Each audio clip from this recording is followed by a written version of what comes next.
All right, another day over here working. Got all the wood brought over here this morning. Got it all unloaded.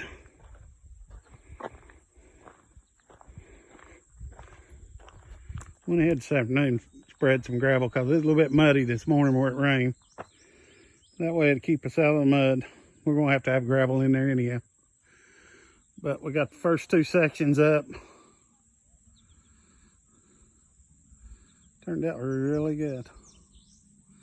Like how they look.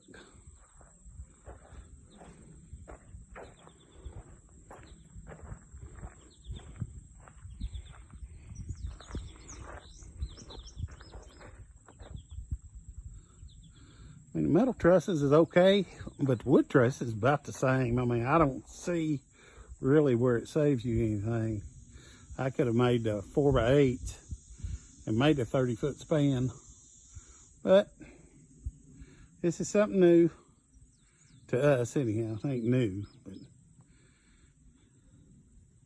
but I like it. Looks good. We'll get the rest of them up tomorrow and start on the walls.